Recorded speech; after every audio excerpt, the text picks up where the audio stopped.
Jy hoef nie meer onder hierdie heerskappy van die Satan te staan nie. Jy is nie meer onder sy beheer nie, maar jy is nou verlos.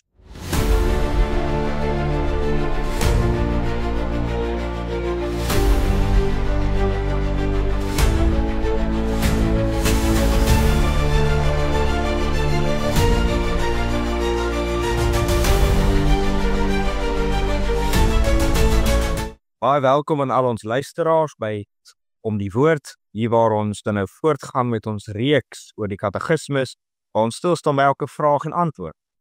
Ek is Alistair van Heerden en saam met my hier is Skalk, Pieter en Teens. Baie welkom julle. Okay. So ons is vandag by vraag en antwoord 2. So as julle saamvolg in julle psalmboeke, sal julle sien dit val nog onder Sondags afdeling 1. Die vraag is, hoeveel dinge moet jy weet om in hierdie troostsalig te kan lewe en sterwe? Ons het dan nogal by die vorige geleentheid baie mooi stilgestaan by die inhoud van die eerste vraag, oor hoe dit baie mooi omvattend is in die dat dit lewe en sterwe is en ons in albei van daardie lewensomstandighede troos. Maar nou is daar bepaalde dinge wat ons moet weet. En hierdie dinge wat ons moet weet val uit op 3 punte. Ten eerste, hoe groot ons sonde en ellende is. Ten tweede, hoe ek van al my sonde en ellende verlos word. Ten derde, hoe ek God vir so 'n verlossing dankbaar moet wees. Nou, as jy mense so 'n bietjie kyk en hier is julle welkom saam te gesels maar die indeling hiervan. As 'n mens nou die Bybel vat, jy het hier die Bybel voor jou en jy sit hom so neerver en jy wil nou vir jouself 'n lyn uitwerk van wat die storie is, dan kan 'n mens nogal baie mooi hierdie lyn volg wat die katekismes vir ons neerlê.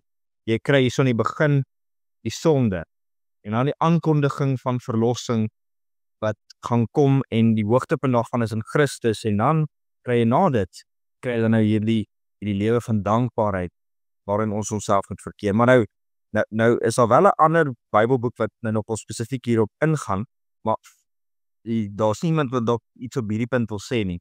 Ek dink ja, Alistair, jy speel nou eintlik daarop, nee, die katekismes se struktuur en sy bou stem baie sterk ooreen met die boek Romeine. Waar Paulus aan die begin dan verduidelik hy eintlik hoe niemand uitgesluit is van die sonde ellende nie. Nie die heidene nie, ook nie die Jode, die volk van die Here nie. En dan beweeg hy verder om te verduidelik hoe Christus die laaste Adam is. Hoe Christus ons in die oordeel van die Here verteenwoordig het aan die kruis. En dan in Romeine 12 dan begin hy deur te sê ons moet ons lewens as lewende dankoffers aan die Here wy. En dan wat daarop volg. Maar so dis 'n baie mooi logiese opbou wat die katekismes dan ook met ander woorde volg. Ja, as ek iets by kan dra, dis eintlik opmerklik as ons kyk na die struktuur van die katekismes, dat dit begin eers by jou sonde en jou ellende, en dan verder hoor ons van ons verlossing. En die punt daarvan is, die katekismes het eintlik mooi gesê, jy moet eers weet wat fout is, voor jy weet wat dit reg maak. Jy moet eers, soos eintlik in 'n beeld van 'n dokter, verstaan al net, beelde is partykeer gebrekkig, maar in die beeld van 'n dokter, die dokter moet eers weet wat is fout met jou voor hy jou gesond kan maak. En so moet jy eers jou ellende ken voordat jy jou verlosser kan ken.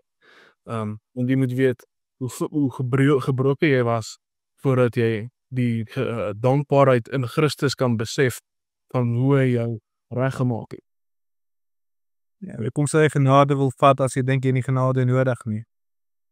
Ja, dit is baie belangrik, nee. As 'n mens na hierdie troostboek van die kerke kyk, dan wat mense nogal gereeld kry is 'n redelike kritiek teenoor die gereformeerdes wat bietjie waar mense sê hulle nogal baie klem plaas op die sonde, baie klem plaas op die ellende En ek dink daardie eerste deel van die dinge wat ons moet weet is regtig belangrik, en dit bou uit oor hoekom ons dan nou so nodig het die verlossing in Christus. As jy daai eerste deel weggooi en jy het verlossing en dankbaarheid, dan vat 'n mens weg die verlossingswerk van Christus en waarom dit dan nou so brood nodig was. Hoekom dit so noodsaaklik was. As jy nie daai toestand as absoluut dood sien nie, dan word dit, neem dit weg daardie ryk en daardie heerlikheid wat daar in Christus lê. So daai bitter belangrikheid, maar natuurlik mag die sonde en die ellende nooit kom sê die oorhand kry nie, maar wat uiteindelik dan nou sentraal die belangrikste moet staan, is dit wat hier in die middel te voorkom, en dit is die grootste deel van die skrif ook. Dit is die verkondiging van die verlossing in Christus. En dit is by oorvloed, is dit die hoogtepunt van die skrif. En wat dit daarmee ook is dat die sonde, die heerskappy van die duiwel en alles uiteindelik in die hel gaan werk. So dit is hoe stel mense dit? Daar's 'n oorvloed daarvan, en dit is omvattend, dit is ryk en dit is heerlik, dit is groot. Daar is nie iets beter of iets groter of iets heerliker as dit nie. En nie eers die sonde toestand nie. Christus gaan dit alles regmaak, hy gaan dit alles herstel.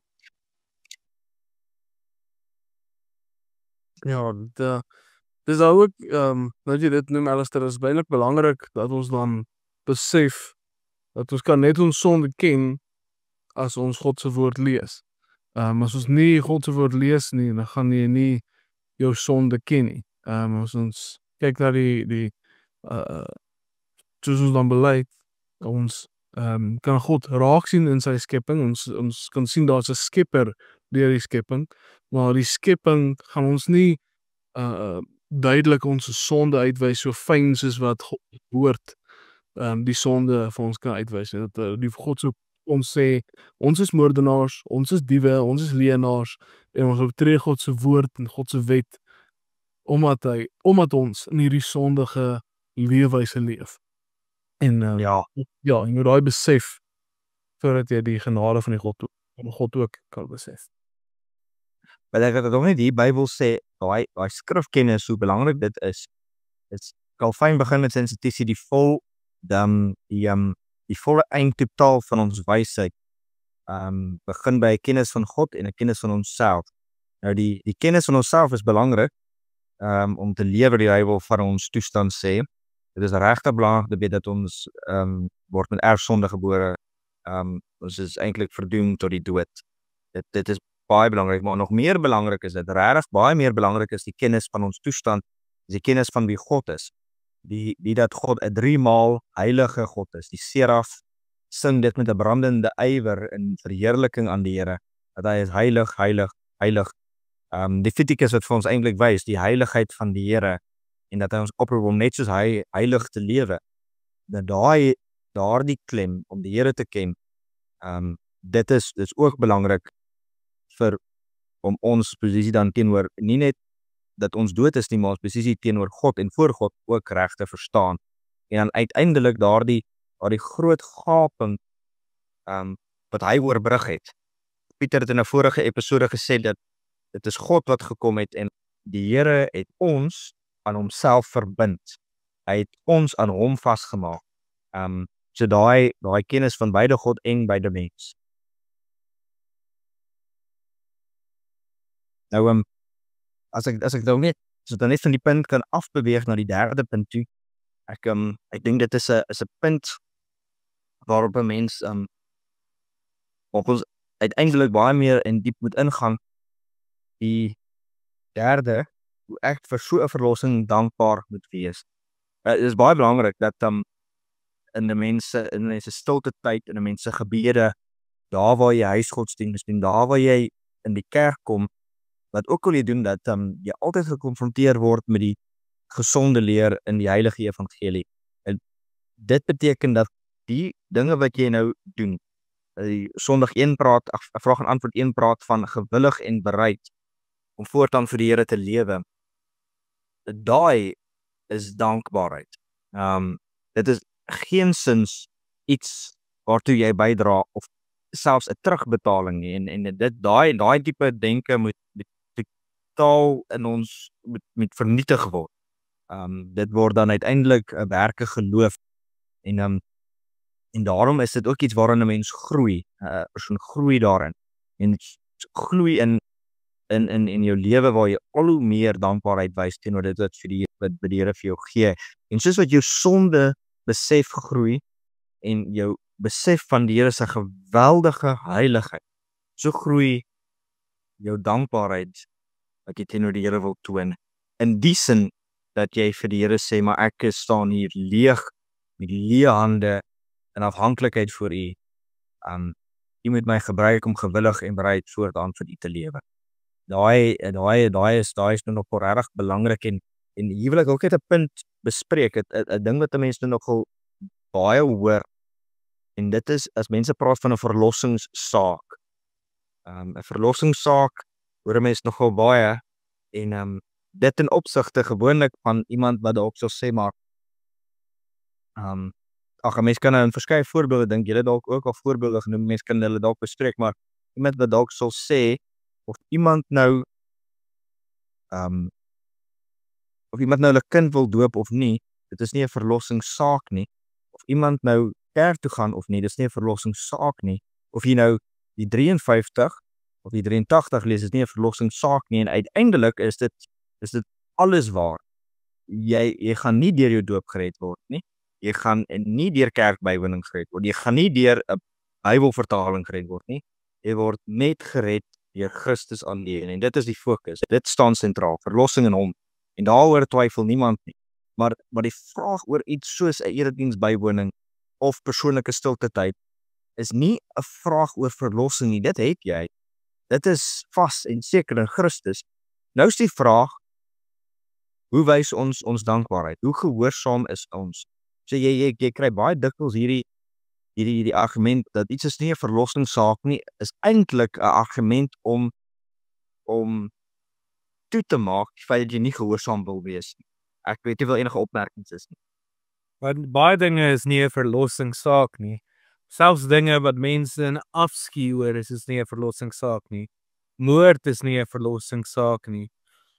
Dis nou, gaan nou nie ander voorbeelde gebruik, maar jy kry die trant wat ek nou sê. Daar is eintlik maar niks wat werklik 'n verlossingssaak is, buite of jy glo in Christus of nie.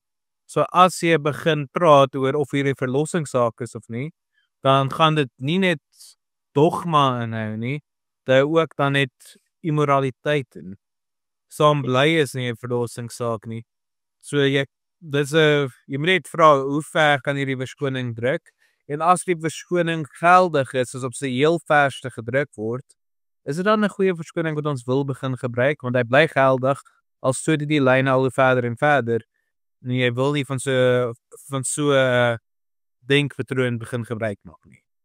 Ja, so wat belangrik is omdat 'n mens by die eerste vraag en antwoord sien hoe God drie enig se werk al drie aan mekaar verbind is. Die Here wat beskik, Christus wat verlos, die Heilige Gees wat verseker en ons gewillig bereid maak.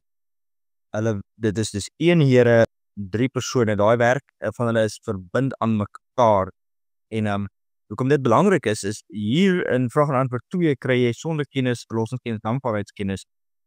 As ons bely en ons glo dat Christus ons verlos en dat hy ons verseël en verseker met die Heilige Gees, dat hy vir ons die Trooster sal stuur, en ons wil 'n klomp sondes regverdig deur te sê ons word nie deur hierdie gehoorsaamheid daarvan verlos op nie, dan sê ons uiteindelik, maar daar is 'n diskrepansie, daar's 'n breek tussen Christus en sy Heilige Gees, die Heilige Gees se werk in ons, en dat daardie twee nie in volmaakte harmonieuse eenheid werk nie, maar dat jy kan in Christus glo en 'n klomp sondes dan ook aangaan.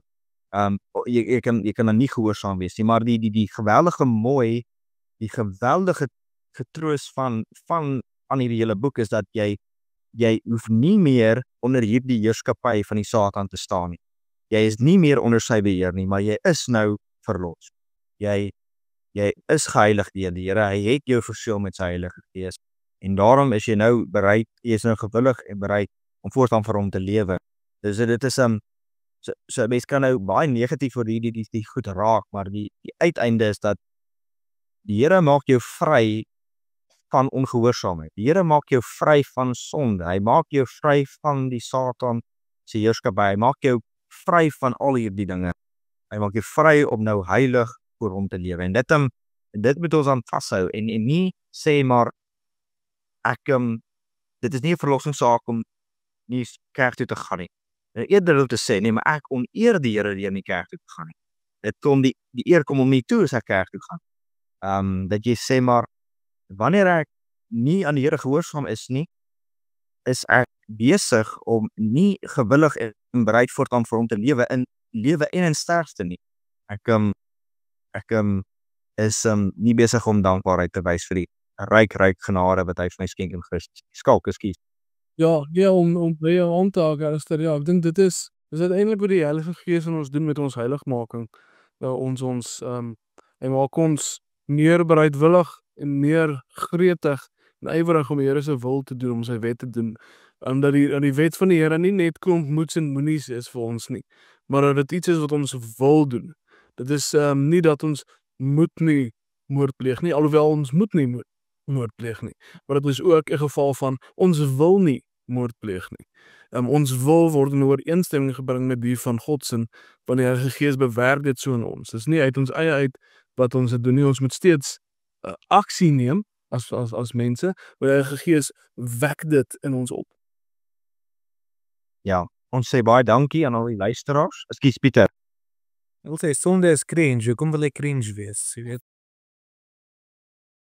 Ons sê baie dankie aan al ons luisteraars dat julle ingeskakel het hier by Vraag en Antwoord 2. Sê baie dankie aan die aanbieders, Skaakdiens en Pieter en dan sien ons julle volgende keer.